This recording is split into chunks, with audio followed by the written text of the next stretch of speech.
Paano ba makakuha ng affidavit of support and guarantee?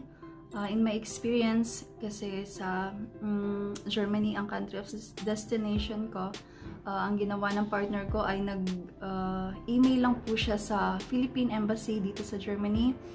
And then, nag-reply naman sila. And then, naka-attach na doon yung affidavit of support and guarantee. And then, yun. And then, may procedure na sinabi, kailangan ipa-notarize muna sa German notar and then ipa-authenticate sa Landgericht bago nila i-authenticate sa Philippine Embassy.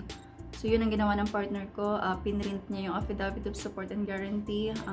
Finilapan niya and then pinirmahan and then pinanotarize niya, pina-authenticate niya sa Landgericht and then sinend niya dun sa Philippine Embassy sa Berlin. And tapos, after 5 working days, naka-authenticate na siya and sinend sa kanya dito. Sinend niya din sa akin through DHL Express para original yung mabigay ko dun sa Philippine Immigration.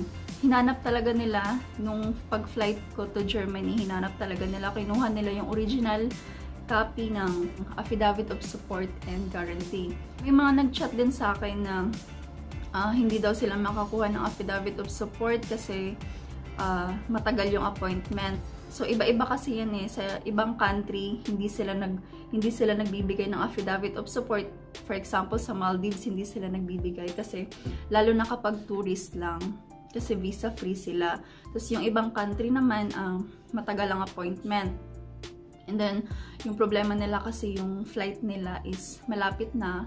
Tapos, parang wala na silang time para makakuha ng affidavit of support. So, mga nag-chat din sa akin na nag-ano lang sila sa lawyer ng format ng affidavit of support. Kumuha sila sa lawyer and then pinanotarize nila and then pina-authenticate nila sa Philippine Embassy. Yun yung ginawa nila.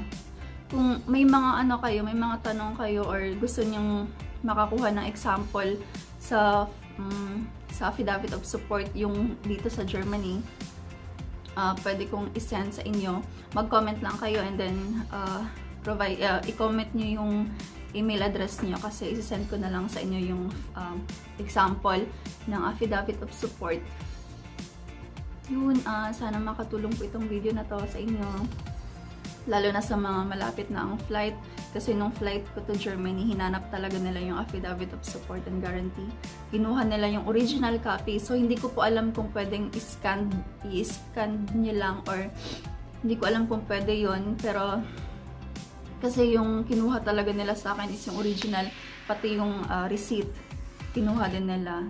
So, hindi ko sure. Pwedeng tumawag na lang kayo sa Philippine Immigration.